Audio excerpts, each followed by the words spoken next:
Yeah, Pradesh. Hello and welcome to the Sedex South Asia Conference. I'm Pradesh Chauhan, the head of community here at Sedex, and I'll be introducing the different keynote speakers and panel sessions for the rest of the day. For those of you in India and Bangladesh or anywhere around the world celebrating Navratri, I'd like to welcome you to this conference at this very auspicious time. Before I introduce the first panel, who will be discussing managing supply chain risks in the textile industry, I'd like to remind you to share any questions that you might have throughout the session in the Q&A section.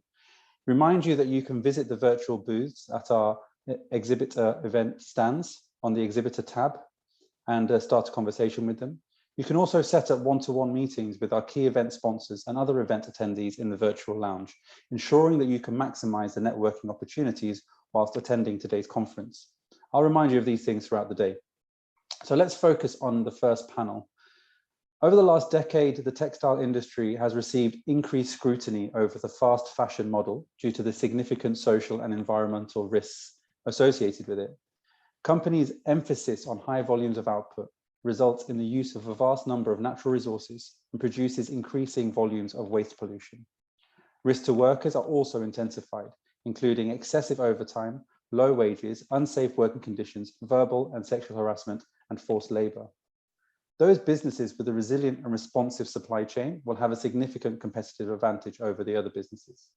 In this session, our panelists will discuss how to uncover the key challenges associated with these risks and what are the best practices in managing them. Moderating this session will be Vishal Londe, head of our Sedex India office. I'm going to pass him back to you. Hi, Vishal. Thank you, Pradesh, for such a wonderful remarks. And once again, welcome to all of you. So before we just begin, I'm going to quickly sense check everyone is able to sort of hear myself loud and clear. As we did previously in this session, please use the Q&A option. If you have any questions to our panelist, then you can ask that one. Now, let me introduce our today's first panelist, Mr. Farooq Hassan. So, Mr. Farooq, he is the president for BGMA, which is the Bangladesh Garment Manufacturers and Exporters Association. He's also a managing director for Giant Group, a board member of International Apparel Federation, and he's also honorary consul general for Greece in Bangladesh. So Mr. Farooq has been working for the development of textile and ready-made garment sector in Bangladesh at large in many capacities, especially in promoting sustainability across the industry. So he was co-chair of the steering committee of Parliament for Cleaner Textile, known as PACT, the project which was jointly implemented by International Finance Corporation, IFC, and BGMA to reduce the water footprint in textile processing industries with an aim to make the water, especially looking at the sector sustainable. He's also a member of steering committee, WRG, which is the World Bank Group for 2030, working towards the cleaner water and sanitation for community. So with this, I would like to invite Mr. Farooq to address our audience. Mr. Farooq, the floor is yours. Thank you.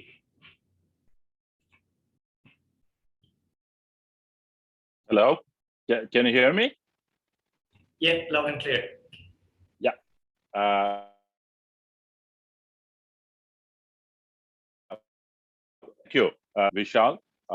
Distinguished panelists and audience, a very good afternoon to you all from Dhaka, Bangladesh. On behalf of BGMA, I would like to thank you, the organizer, for inviting me to this Sedex South Asia Conference. Bangladesh is the second largest apparel exporting country in the world, and our economy is heavily dependent on this industry. More than 83% of our overall export earnings are generated from this particular sector. It employs around 4 million workers, mainly women from rural areas. Over 35 years of journey in apparel manufacturing was not easy.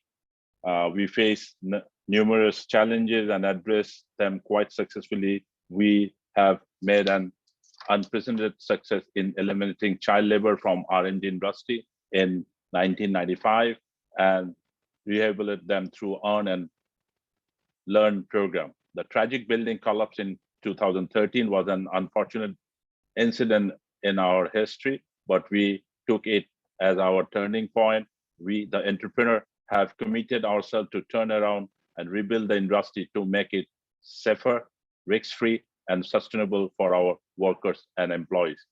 We have engaged ourselves with the government, ILO, local and international labor federation, and brands through the initiative titled Accord, Alliance, and National Action Plan. Bangladesh made a joint declaration with ILO, EU, USA, and Canada called the Sustainability Compact in 2013 to monitor the progress of the transformation. The three initiatives, as I named before, have carried out safety inspection in all the export-oriented R&D industry in Bangladesh in the area of fire, electrical, and structural safety. The response from the industry in terms of remediation work was phenomenal. Since the tragic building collapse incident in 2013, a paradigm shift has happened. All the factories have gone through robust remediation program and installed all required safety equipment as per the highest standard. To complete the safety remediation plan, the factory on an average spent around $500,000. And in the case of relocation or rectification, the cost even 5 to 10 times higher. Not only that, the factory inspection report were disclosed online, which has set a unique example in the world on the issue of workplace safety. And as a result, Bangladesh has emerged probably as the safest and most transparent ready-made garment producing country. Minimum wage of the workers have been increased since 2010, almost 380%. Annual increment is a mandatory by law. The Central Fund for Worker Welfare have created, where we have already started contributing fund to carry forward the progress made by the unilateral safety regime and to establish national monitoring. The RSC has established, which has taken over the monitoring regime of the on 1st of June 2020, bringing the Bangladesh R&D safety monitoring regime under one umbrella.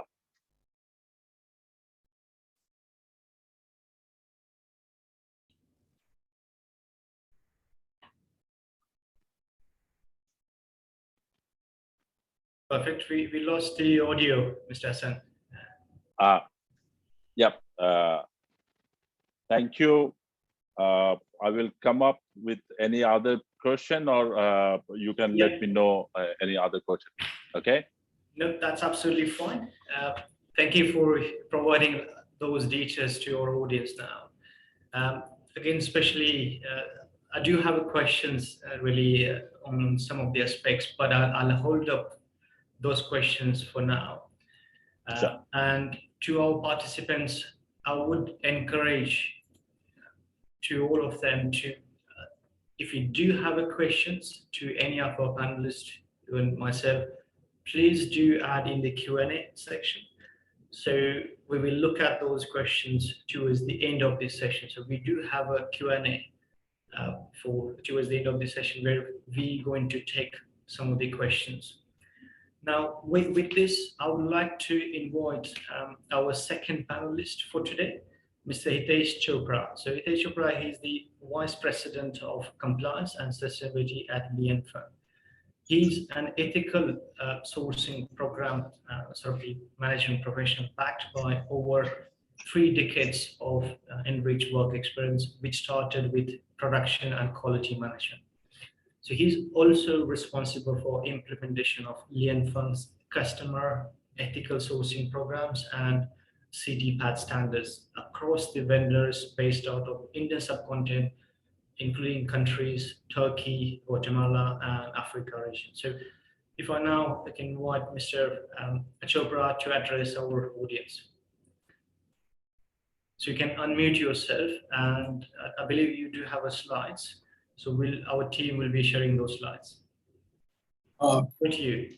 Okay, thank you, Vishal. I will first of all thank the Sedex team to invite Lien Firm team member to address the risk level in our supply chain. So thank you very much for that. Good morning to India people who are listening to us, and good afternoon to Bangladesh people who are listening to us. So I will start with my slides.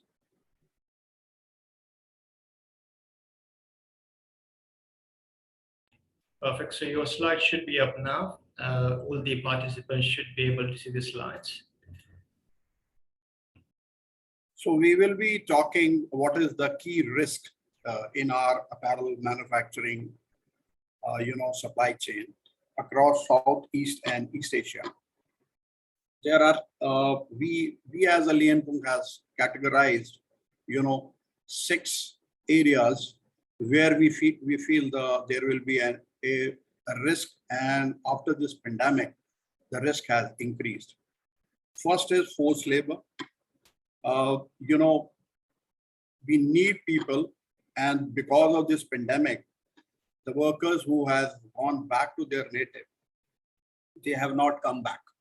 So there is all over this region, you are going to find a shortage of labor also. Another is unsafe working conditions. We have to improve more on the poor health and safety standards, including building safety. I will compliment here, the Bangladesh has done a tremendous job in coming years. Fire safety and exposure of dangerous chemicals. The chemical management is another thing which has come up, and with the help of the HIG platform, SLCP, our apparel manufacturers are working on that too. Third is the key thing which is going on for so many years. Inflation rate is going up in every country. So we have insufficient and low wages. Certain countries have the minimum wage policy. They usually enhance that every 6 months, and that is being done. But still, this is an ongoing problem for so many years. Another big challenge is long working hours. Orders are from each buyer is on the same period, say for 7 to 9 months. Everybody needs their goods on those periods. So this is another challenge for our industry to work long hours. Yes, other than the orders, I think sometimes there is an unrealistic production is also being planned, which results in the excessive overtime. Another new challenge, I will not say new, but it's a going on challenge, impediments to freedom of association. I will say because of the lack of knowledge, even the workers are not aware of their rights. So they are sometimes afraid of also to join any union or to have a straight dialogue with the management. The last one, which is the most important, we are talking about on the women's empowerment, but still there is a gender discrimination. Lack of equal opportunities is not there. Still, the exploitation of the women workers is there, and we usually find these kinds of incidents happening in all the countries.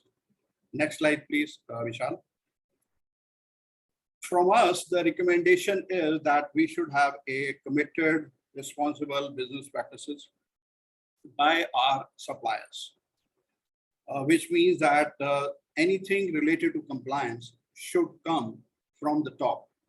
The management should look into things in a very, judicious way and promote whatever the good things they can to give a good, clear picture of their factories on social compliance. If the factories are committed, I think there will be a big change in our industry, in our supply chain. Another big point which is there is we have to develop policy towards working on the environmental side. this is another key area to work on. And the companies which have the good strategy to work on the social compliances, they are flourishing. They do have the good orders. They are capable of increasing their capacities with the help of compliance. Another big challenge in today's time, so many NGOs are working, and on the human rights they are working on. They are highlighting what are the problems in certain key areas. They are highlighting that. So our tier 1 and tier 2 collectively has to work on this area too. Another thing is, if we have the visibility, if we are transparent with all the stakeholders, I think we can join hands and we can work more towards on the sustainability part of the compliances, whether it's a social side, security side, or our sustainable actions related to environment. This is very important in today's time. If we are transparent with each other, there will be new suggestions, new areas to work on with buyers, with suppliers, and people like us in between in the supply chain. Vishal, the next slide, please. We have created one actions to assess and identify supply chain risks. So first of all, we have to map the supply chain. We have to look into the suppliers and their locations where there are a lot of gaps related to compliance. We should cover now the all tiers. Tier 1 is much more focused than the tier 2. And tier 2 is linked with tier 1 for so many years. So we have to now work on the tier 2 part also. We have to judiciously select contractors and service providers. They should be aware of the compliance norms, and then only they should be rolled into the tier 1 factories. We have to review high-level risks. That can be country risk, that can be sectoral risk, that like apparel, what are the risks involved? And then, as I told earlier, tier risk. What are the risks in tier 1 and what is the more risk in tier 2 and tier 3? We have to understand our supplier profiles too. How they are working, how good they are in their management system, how they hire, what are their hiring practices, and what are their relationship with the workers, and how they solve the problems of the workers. Fourth one is assess and prioritize by risk. We have to look into the risk level. The risk level which are at the highest, we should work on with the factories and to work together them and to guide them that how they can eliminate that or they can subsidize that. The last one is, I will say not the last one, the second last one is follow up. Validate the risk. We should be open with the things, what is there in the supply chain, that if the risks are there, we have to accept that. And we have to investigate according to the situation and to guide our factories. The main point which we are talking for so many years is to analyze the root cause, why that risk is coming up again and again. Last but not the least, develop an action plan. Action plan should be for suppliers and for the buyers also. The reason is, whatever is being the problem in our supply chain, we should highlight that in advance to our buyers, that what is a problem and how we can rectify, and our buyers should support our suppliers to work on those problems. And there should be a timeline, a reasonable timeline, and we should hit those timelines so that we will be having a right result. Collaboration is a key. Collaboration is to be from our buyers too.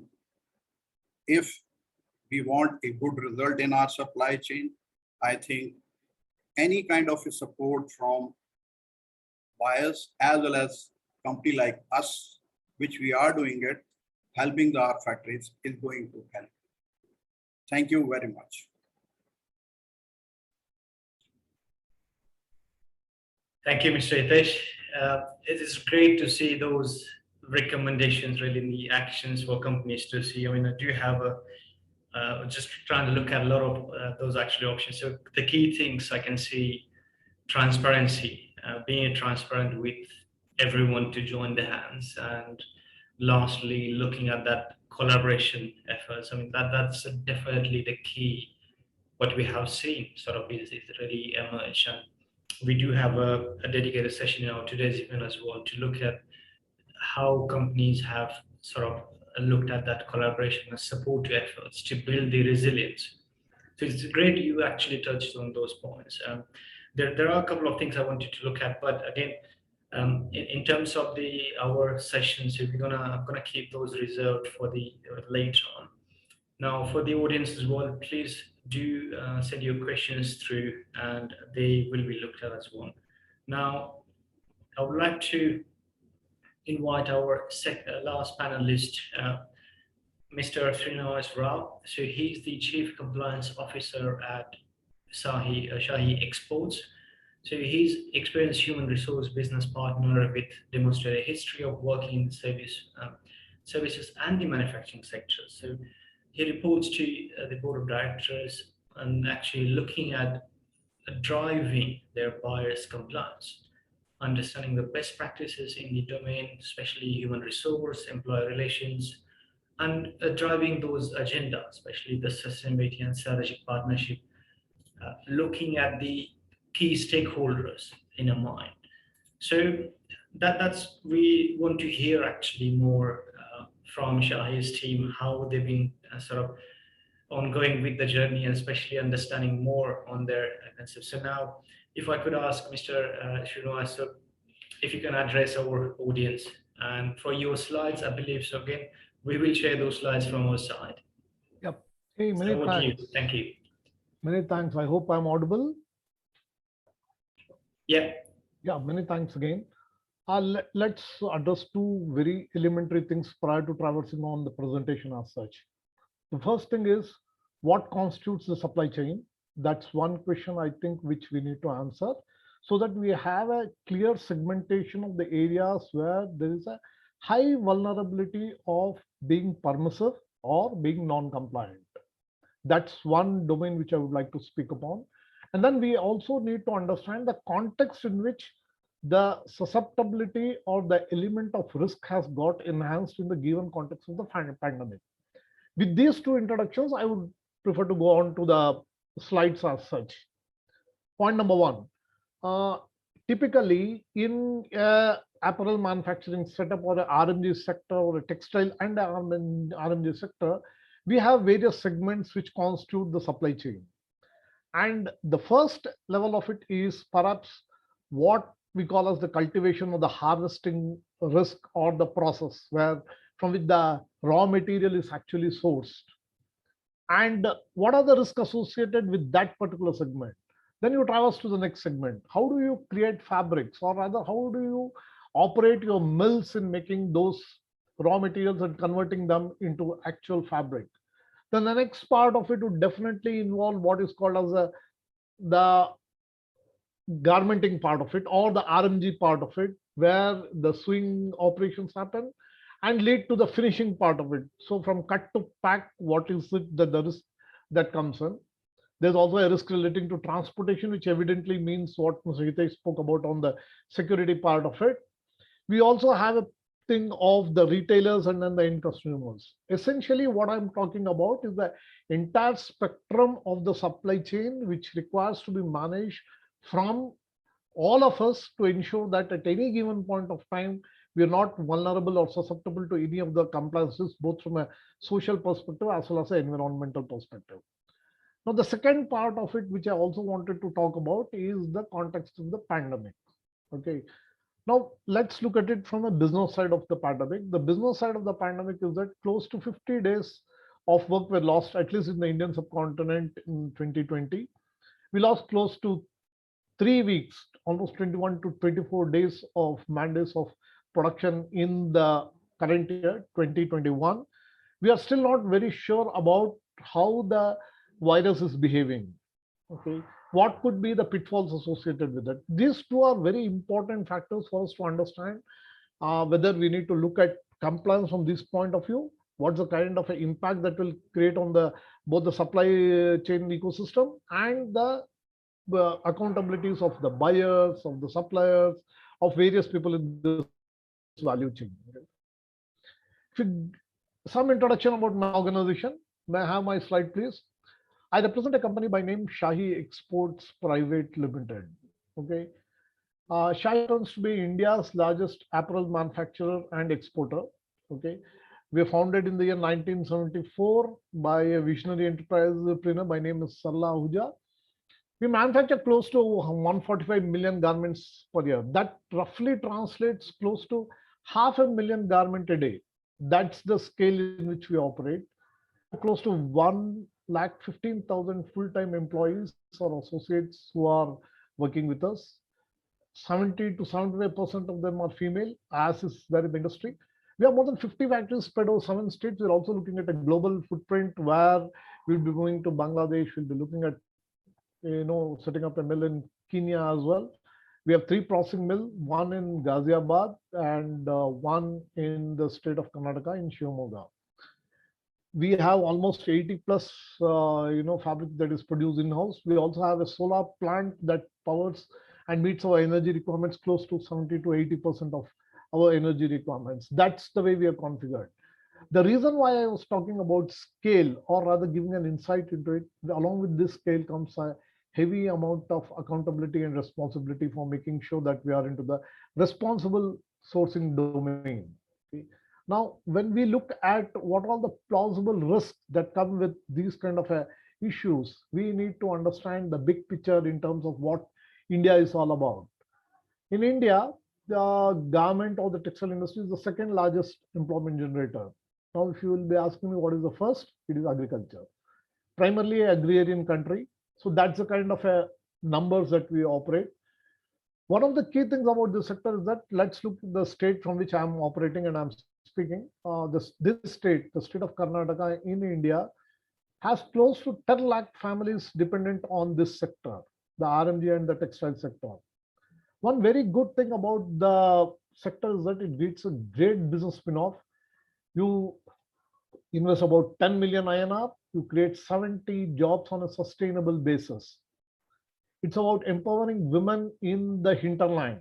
The rural Karnataka or the rural India actually caters to the requirements of several stakeholders all across the world.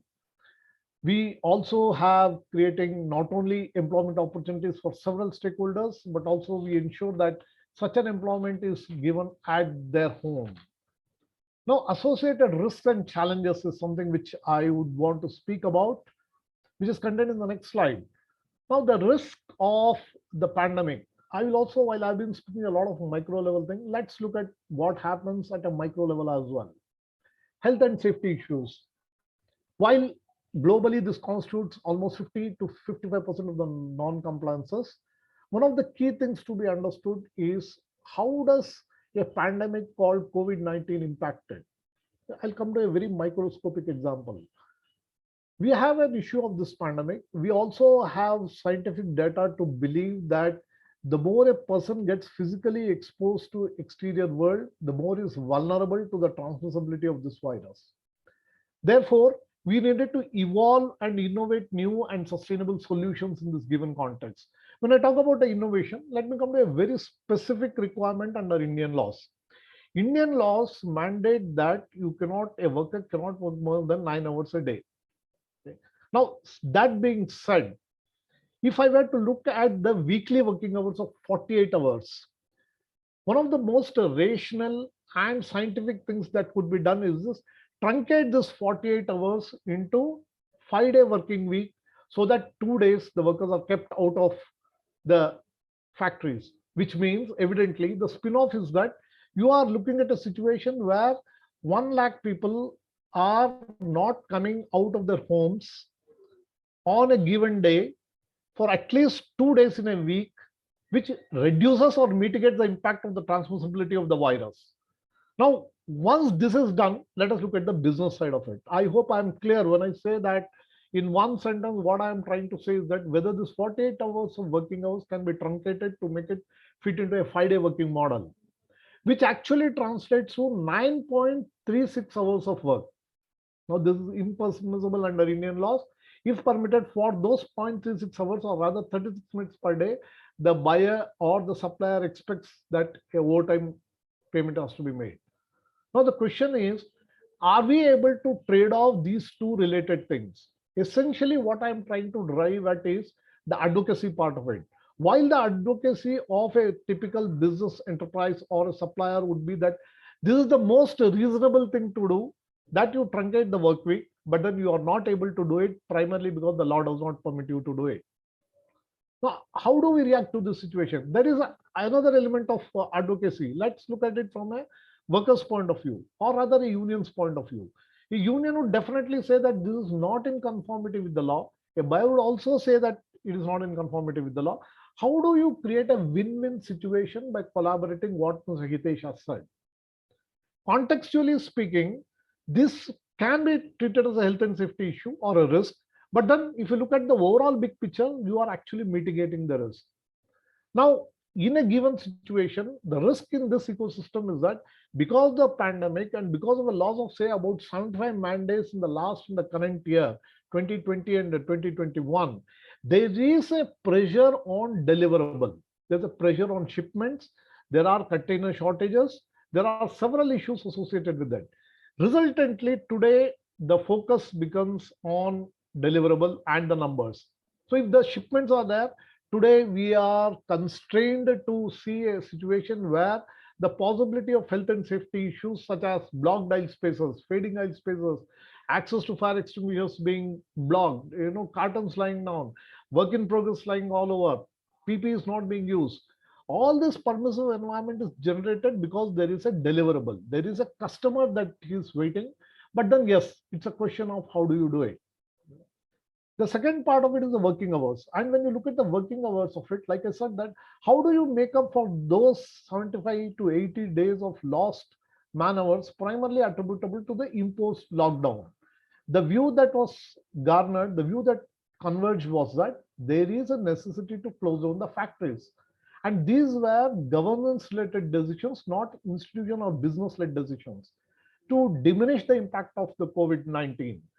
Having said that, there is yet again a necessity which is driven by a business requirement that we need to ensure that deliverables and shipments take place yesterday.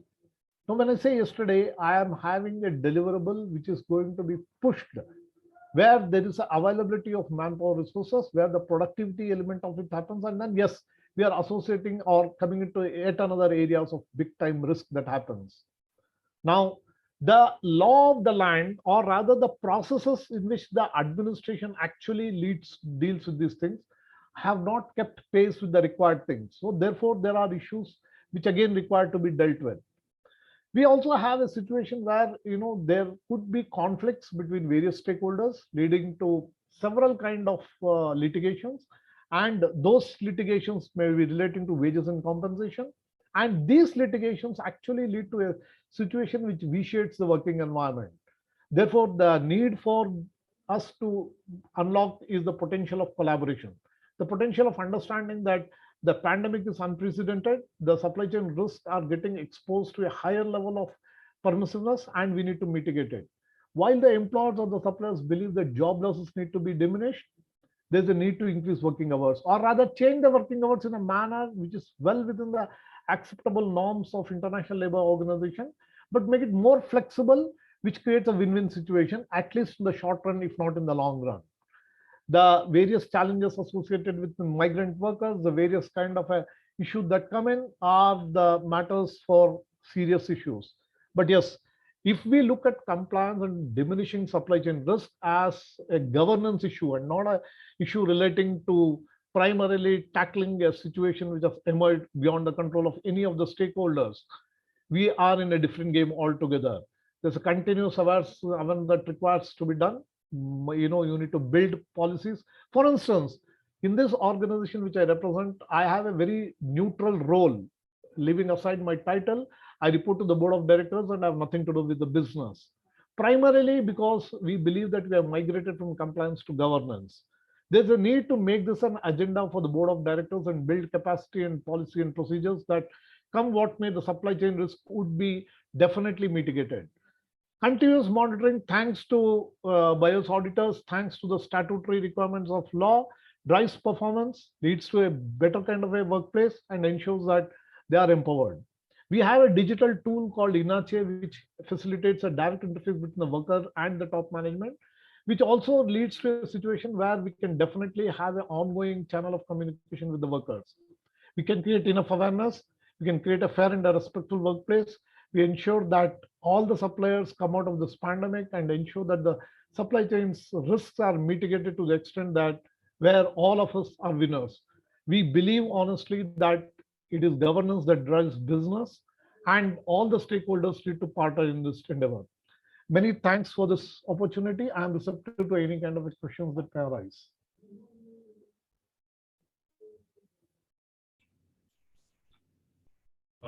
Thank you, Mr. Venkat, for sharing your slides and giving us the really the key details, what you highlighted, Joseph. Now, there are, I mean, a lot of things which you mentioned in terms of the key areas, and I'll probably call just a couple of, or just a few of them now. One, I think you said the key areas needs to highlight is capacity building. So building that capacity, monitoring, then looking at the workers' empowerment, really having that fair and respectful workplace. And it's interesting to see you mentioned somewhere around the digital tools as well, especially for workers. That's sort of really notifies to the higher management, and you mentioned something around the worker voice. So it would be key for our audience really to understand more bits from that. Now, I'm going to open Q&A session. So I can see a lot of questions have already come in. But if I can start first question just from, I do have, as I said earlier, just a couple of questions to some of you. So the first thing I would like to ask from BGMA's perspective to Mr. Farooq, especially on the RSC program, which is the RSC is the RMG Sustainability Council. So RMG is the Ready-Made Garments Sustainability Council, actually. So I understand that's established in May 2020, and it's an unprecedented national supply chain initiative. So, and also we can see that unites the industry, the brands, trade unions to ensure sustainable solution for workplace, especially looking at the safety in Bangladesh, if you talk about Bangladesh, and it supports the enforcement of Bangladesh Labour Act. So it's the Labour Act, which is the 2015. Now, with that, it's really mandating for factories to have their own health and safety committee.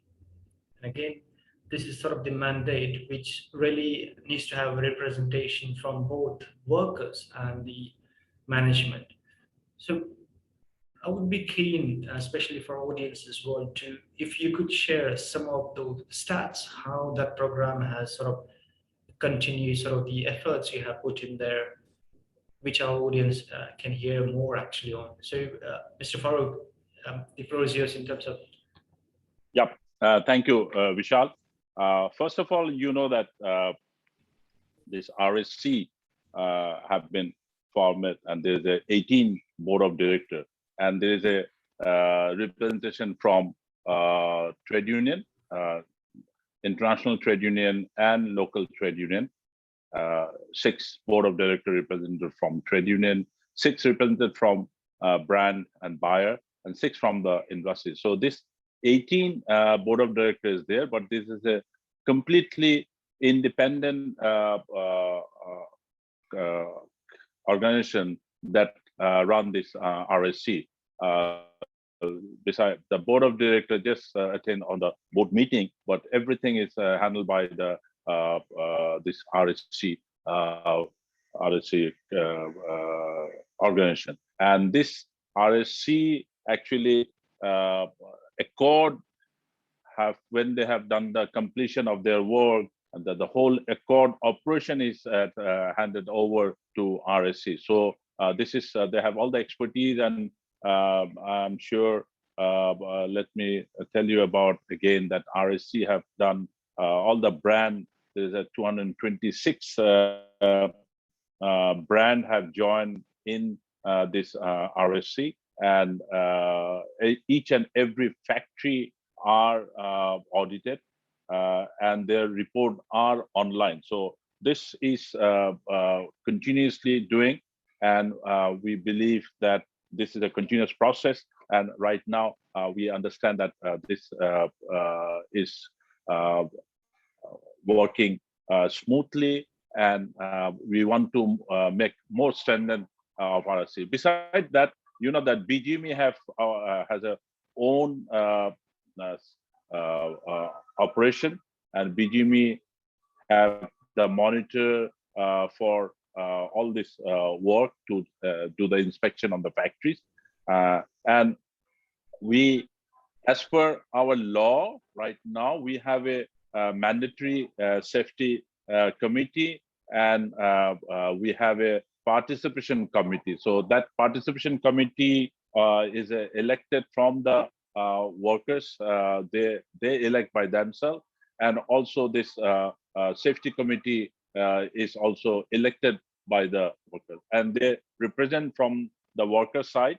And we believe, and we found that this is functioning quite well, and the industrial relation between the trade workers, the employees, and the management, we are having a very good situation on that.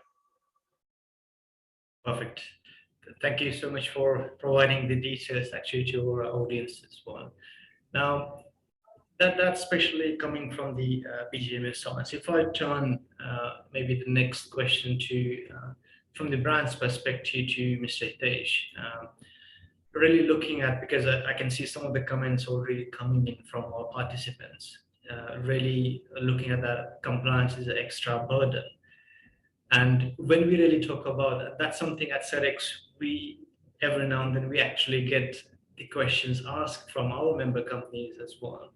Look, 10 customers have a 10 requirements. But now that's what Sedex has been trying to look at, is okay, simplifying that one.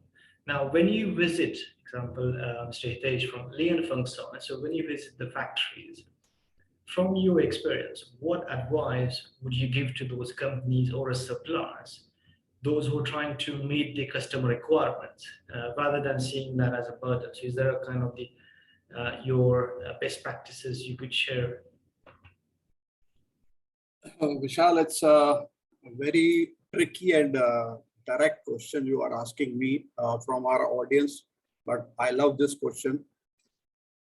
Our role is, hand-to-hand work with our business teams. So the first thing, if any new factory has to be boarded, our business team is going to ask the compliance team, are you aware of this factory? Are they capable to handle the compliance thing? Because in Lianpong, first thing is the compliance. Then only we can board a new factory. We say, yes, we can.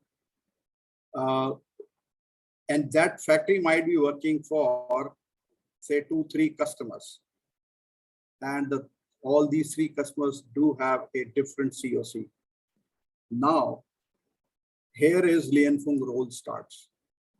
As I told in my presentation, we want our suppliers to be 100% transparent with us as well as with the buyers, so that we will in a better position to guide them how to fill the gaps, how they can do better to achieve the sustainable compliance. The earlier what I have seen in my career that every time you go to a factory, a quick fix thing is being done on the compliance side. Sustainable approaches was never seen. But for last 4 or 5 years, there is a big shift. Even the customer when visiting a factory, they encourage them. I will not name the buyer, but we have a buyer with the scorecard. So the scorecard is being how they do it. First is on time delivery. Then we have the compliances, irrespective of that is social, security, or environmental. Third is quality claims. So they have their own system. They every year they call the vendor, they will have a meeting with them, they will give them their scorecard that look, last year you were at 85, now you are at 95. So where is the gap? Where you have done well, where you have not done well, you have to work on those lines.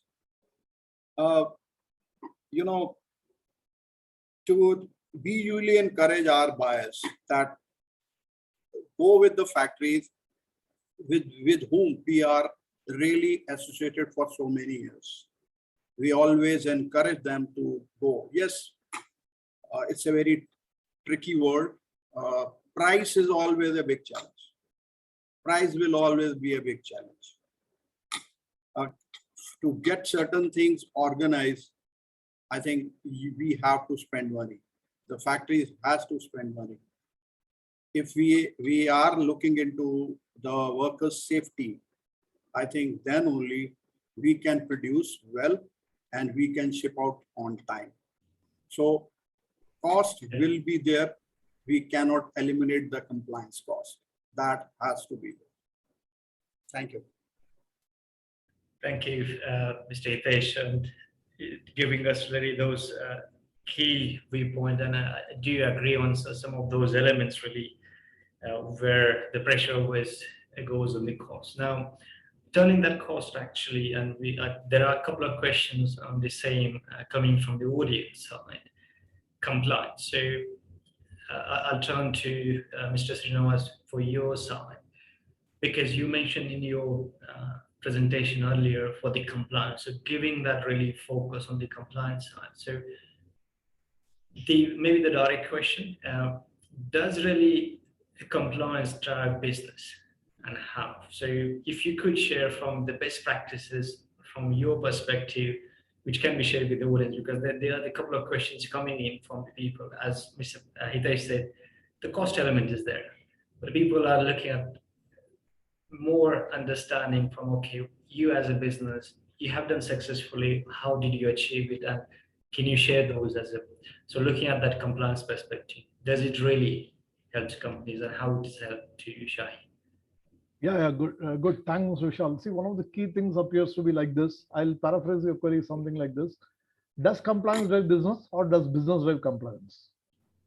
Okay, maybe that's the dilemma. But let's look at it in the fact means that when a buyer places an order with a supplier, the compliance cost is already factored in. So there is no question of the compliance cost being a separate head of account for having been seen, or rather calculated arithmetically as a cost.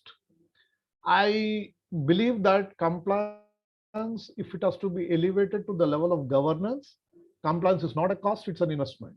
Now, what is normally an issue that becomes a source of conflict is the dynamic nature of the requirements based on several international best practices. So you have an intervention which is going to lead to a huge outflow of capex. Okay, I wouldn't want to name any particular program as such, but then I would say that something that relates to electrical safety, fire safety, building safety, which were hitherto on the domains of social compliance, but got transferred into the domain of technical compliance and said that these are the requirements that are required to be done. Now, these are huge cost of those, which makes the business unviable. So long as the dynamic laws of the countries are met, the requirements are met, I do believe that compliance is certainly not a cost. The brands have nothing to protect but their names. And the ownership is completely on the supplier to ensure that brand protection is taken over in total responsibility, because when the CM cost of a garment is calculated, the compliance cost is built in. So therefore, the ownership completely rests on the supplier as such.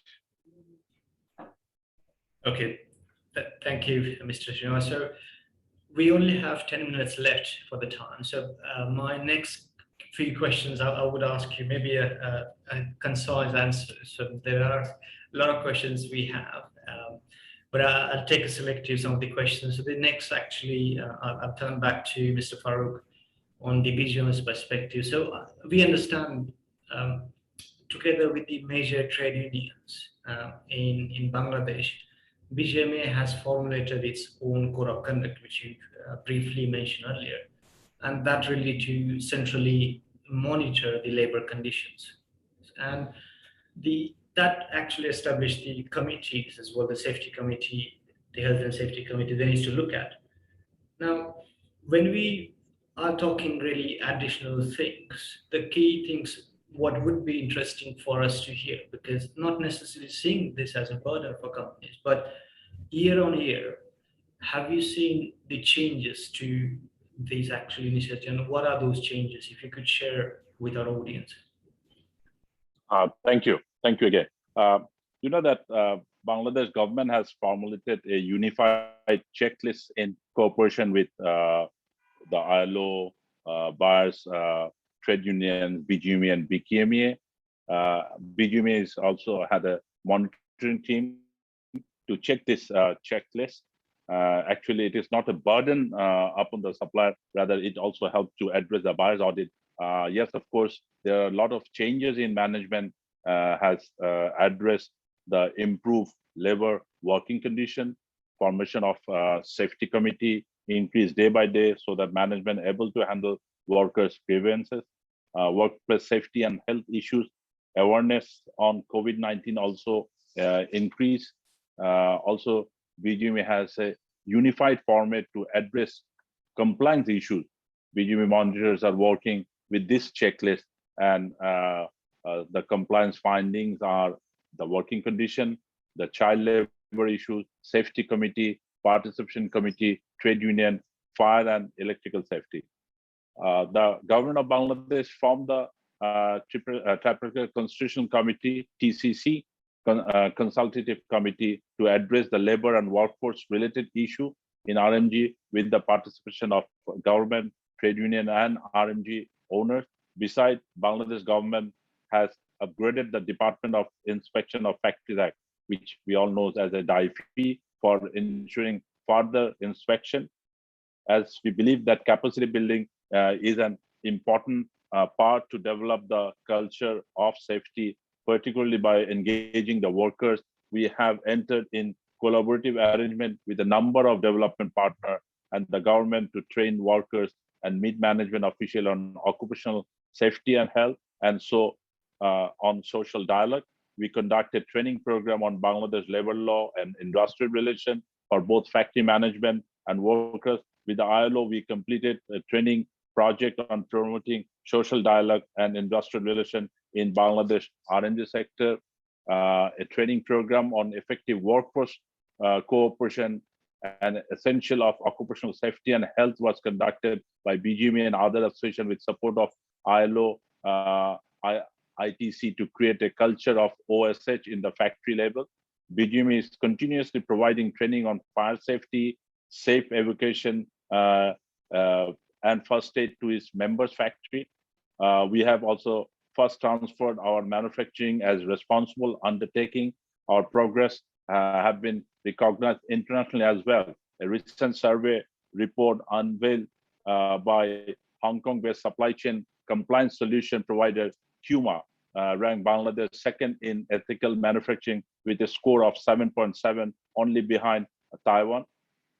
The ethical auditing report covered a vast horizon of compliance and ethical manufacturing, hygiene, health and safety, waste management, child and young labor, labor practice, including forced labor, work representation, comparing the ethical auditing practice of major manufacturing countries. Tuma noted that Bangladesh stood out of the good practices of its local suppliers in the international supply chain. It is very important to remember that this report came at the time when the whole world has been unprecedented affected by COVID-19. Here, I want to say that in ethical manufacturing, Bangladesh is doing good, but we also expect ethical sourcing from our customer. You cannot produce a sustainable product with a very, very low prices. So there, the buyers and consumers should also give attention on that.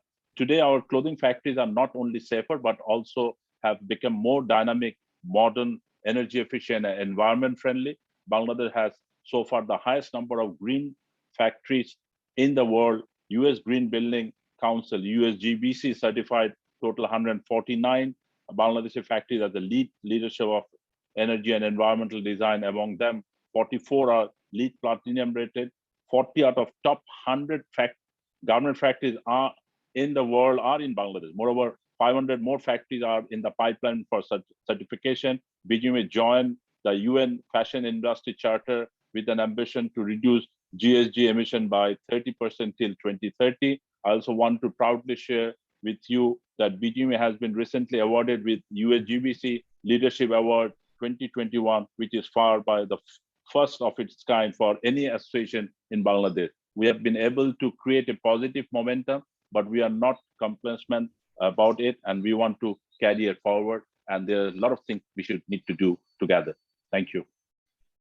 Okay, thank you for such a detailed overview on that one. So unfortunately, we'll be coming towards the end of the session, but I'll just touch on a couple of those points, and I'll probably pose just the last question to from Hitesh from your side, from the brands really, because that's something from our audience has come up as well, the compliance again. So balance between various of these initiatives is important. So we have seen recently the risks in the pandemic obviously has increased, and there was one of the question coming as well. And I can see both of your slide has the risks actually and the solutions. But on the other side, one thing I would like to understand how you actually supported the companies as looking at that best practices and that balance throughout the last sort of year or so.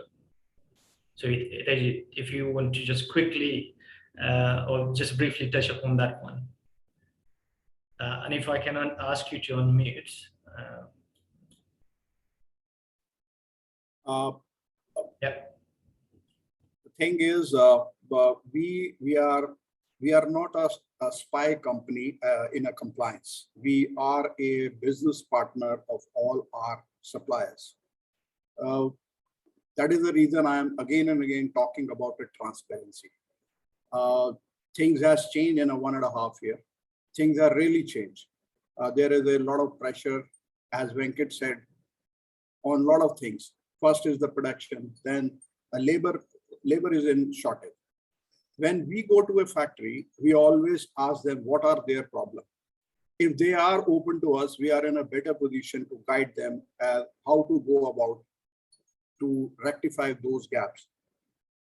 Other than having the information from the factories, we have recently done what? We have, say, 20 factories in one region. We have asked them, what are the problems they are facing and why they cannot meet their production. This is a big challenge for every brand. So we have shared those problems, that why the factories are not in a position to give the production or the shipments on time. So there is a big plus coming up from our different brands.